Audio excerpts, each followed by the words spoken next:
Welcome back to my YouTube channel.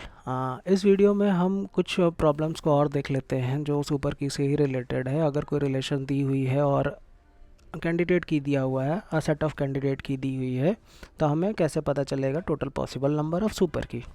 तो अगर हम ये देखें कि अगर हमारे पास कोई रिलेशन दिया हुआ है, रिलेशन आर, रिलेशन और टेबल में कोई अंतर नहीं है, दोनों एक ही चीज़ है।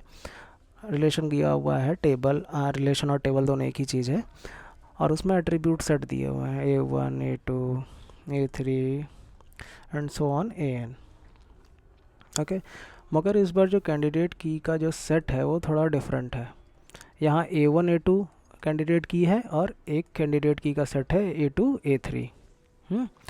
तो हमें ये पता करना है कि total possible number of super की क्या होगी। तो इससे पहले वाले जितनी वीडियो सीरीज़ थी हमने ये देखा है कि अगर कैंडिडेट की इस तरह से दी हुई है तो हम कैसे total possible number of super की कैसे निकालते हैं। मगर इससे पहले वाले वीडियोज़ में हमने ये नहीं देखा था कि जब कोई एट्रीब्यूट कॉमन है।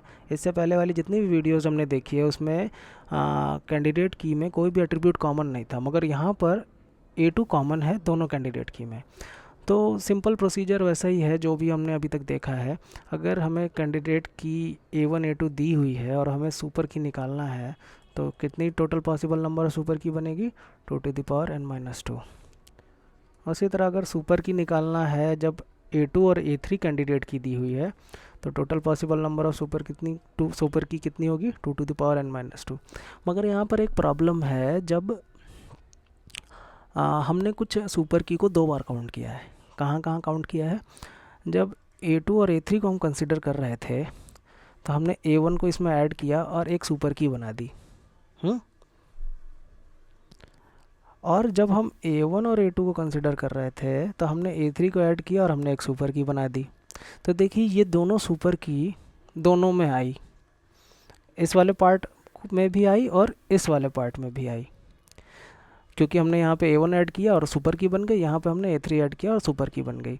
तो इन दोनों पार्ट में हमने ये दोनों बार काउंट कर लिया है, 2 बार काउंट कर लिया है। तो हमें एक किसी न किसी में से माइनस करना पड़ेगा। मतलब कि जब हम A1 और A2 को काउंट कर रहे थे total possible number of super की, तो हमने एक सेट प्राप्त किया, हमें एक सेट मिला total possible number of super की का, जो 2n-2 है। और जब हम A2 A3 को काउंट कर रहे थे कि total possible number of super की कितनी बनेगी, जब हमारे पास A2 और A3 कैंडिडेट की है तो हमारे पास टोटल 2n-2 आया, total possible number of super की। मगर इसमें एक कॉमन पार्ट है जिसको हमने 2 बार काउंट किया है। वो कौन सा कॉमन पार्ट है? A1 A2 और A3। ये एक कॉमन पार्ट है जिसको हमने 2 बार काउंट किया है, इस वाले पार्ट में भी और इस वाले पार्ट में भी। तो हमें इन दोनों में से किसी एक में से इसको माइनस करना पड़ेगा, या तो टोटल में से एक बार माइनस करना पड़ेगा। तो total possible number of super की क्या हो गई हमारे पास?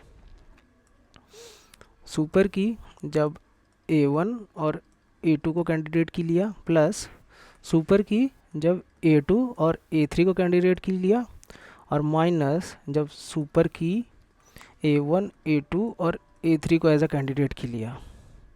तो इन सब में से हमको इन टोटल पार्ट में से हमको इस वाले पार्ट को माइनस करना पड़ेगा एक बार, क्योंकि इसको हमने 2 बार काउंट कर लिया है। एक बार इस पार्ट में भी काउंट किया है, एक बार इस पार्ट में भी काउंट किया है।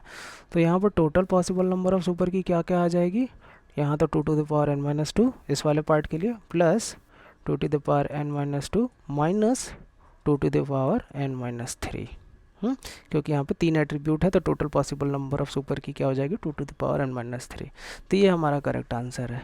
तो इस वाले पार्ट में हमने ये देखा है कि जब हमारे पास कोई ऐसा कॉमन पार्ट आ जाता है जिसमें एट्रीब्यूट के सेट हमारे कॉमन हैं, तो हम क्या करते हैं, तो हमें इस तरह से total possible number of super की निकालनी पड़ेगी। ओके, तो आई थिंक 1-2 रिलेटेड क्वेश्चन और बचे हैं, उसके बाद ये total possible number of super की का कंसेप्ट ख़त्म हो जाएगा। उसके बाद हम फंक्शनल डिपेंडेंसी देखेंगे कि फंक्शनल डिपेंडेंसी होती क्या है और फंक्शनल डिपेंडेंसी इंपॉर्टेंट क्यों है। उसके बाद हम फंक्शनल डिपेंडेंसी के कुछ कैरेक्टरिस्टिक्स देखेंगे, फिर हम देखेंगे कि कैंडिडेट की कैसे निकालते हैं अगर रिलेशनशिप दिया हुआ है और फंक्शनल डिपेंडेंसी दी हुई है। ओके, सो अभी इस वीडियो में यहाँ तक इतना ही। इसके बाद 1-2 वीडियोज़ और बचे हुए हैं, उसके बाद ये पूरा सीरीज़ ख़त्म हो जाएगा सुपर की से रिलेटेड कि total possible number of super की क्या होते हैं। Okay, thank you.